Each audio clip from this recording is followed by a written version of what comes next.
আজ একটা বিরাট বড় খবর নিয়ে কথা বলবো। আজ রাত 12টা থেকে ভারতের ভোটার তালিকা ভোটার লিস্ট ফ্রিজ করা হচ্ছে।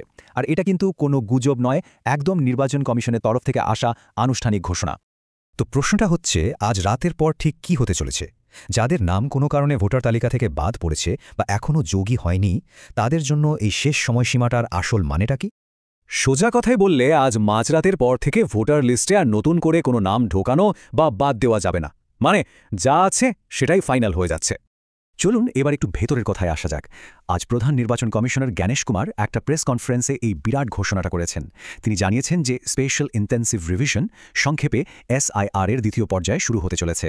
আর এই নতুন পর্যায়টা চালু হচ্ছে উত্তরপ্রদেশ, পশ্চিমবঙ্গ, গুজরাটের মতো বেশ কয়েকটা বড় রাজ্য আর কেন্দ্রশাসিত অঞ্চলে। একটা ব্যাপার খেয়াল করার মতো, এই তালিকায় থাকা অনেক রাজ্যে কিন্তু সামনের বছর নির্বাচন আছে, যা এই সিদ্ধান্তটাকে এই মুহূর্তে আরও বেশি গুরুত্বপূর্ণ করে তুলেছে। আচ্ছা, এই যে ভোটার লিস্ট ফ্রিজ করার কথা বলা হচ্ছে, এর পেছনের প্রক্রিয়াটা ঠিক কি? এখানেই আসছে স্পেশাল ইন্টেন্সিভ রিভিশন বা SIR এর কথা। চলুন জেনে নিই এটা আসলে কি। সোজাভাবে বললে, SIR হলো একটা সরকারি প্রক্রিয়া। এর আসল উদ্দেশ্য ভোটার লিস্টটাকে পরিষ্কার করা। ধরুন, যত ভুয়ো, ডুপ্লিকেট বা মৃত ভোটারের নাম আছে সেগুলোকে বাদ দেওয়া, আর যারা নতুন 18 পেরিয়েছে তাদের নাম লিস্টে তুলে নেওয়া। এই পুরো কাজটা মূলত 3টে ধাপে হয়, কিন্তু এখানেই তো আসল প্রশ্নটা উঠছে, কারা ঠিক করবে যে কে যোগ্য আর কে নয়, আর এই পুরো প্রক্রিয়াটা কতটা স্বচ্ছ হবে? তো নির্বাচন কমিশন কেন এত বড় একটা পদক্ষেপ নিচ্ছে? তাদের তরফ থেকে কি যুক্তি দেওয়া হচ্ছে? চলুন সেটাও দেখে নেওয়া যাক।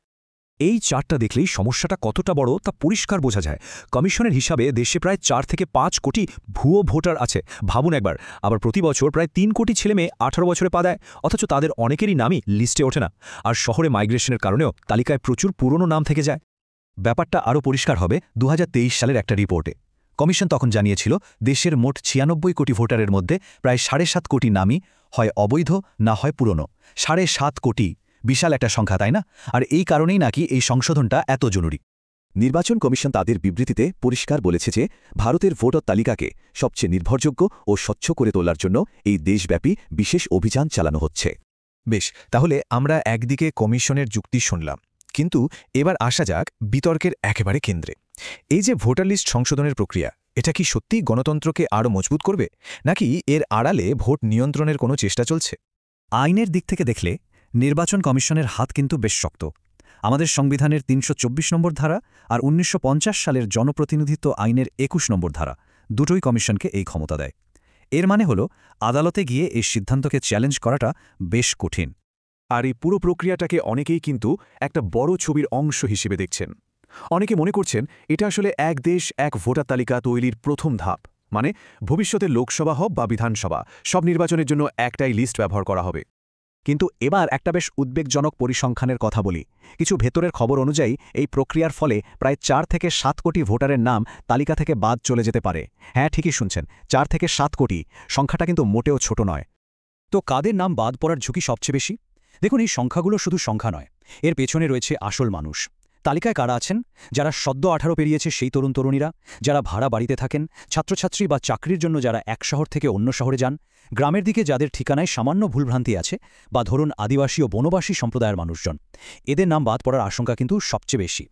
এর সাথে আরও একটা বড় প্রশ্ন জুড়ে আছে, আর সেটা হলো যুক্তরাষ্ট্রীয় পরিকাঠামোর। পশ্চিমবঙ্গের মতো বেশ কিছু রাজ্য কিন্তু আশঙ্কা করছে যে ভোটার লিস্ট যদি পুরোপুরি কেন্দ্রের হাতে চলে যায়, তাহলে রাজ্যের হাতে থাকা নির্বাচনী ক্ষমতা অনেকটাই কমে যাবে। তাহলে এই পুরো পরিস্থিতিতে একজন সাধারণ নাগরিক হিসেবে আমাদের কি করণীয়? এবার চলুন সেদিকে একটু নজর দিই। দেখুন, এই স্লাইডটা পুরো বিষয়টাকে এক জায়গায় এনেছে। একদিকে যেমন একটা পরিষ্কার স্বচ্ছ ভোটার লিস্টের আশা দেখানো হচ্ছে, তেমনি অন্যদিকে লাখ লাখ ভোটারের নাম বাদ পড়ার একটা ভয়ও কাজ করছে। একদিকে জালিয়াতি বন্ধ করার কথা বলা হচ্ছে, তো অন্যদিকে ক্ষমতা এক জায়গায় কেন্দ্রীভূত হওয়ার আশঙ্কাও তৈরি হচ্ছে। তাই এই পরিস্থিতিতে আমাদের সবার কিছু দায়িত্ব আছে। প্রথমত, আজই এখনই ভোটার লিস্টে নিজের নামটা একবার চেক করে নিন। যদি কোনো ভুল দেখেন, সাথে সাথে আপত্তি জানান।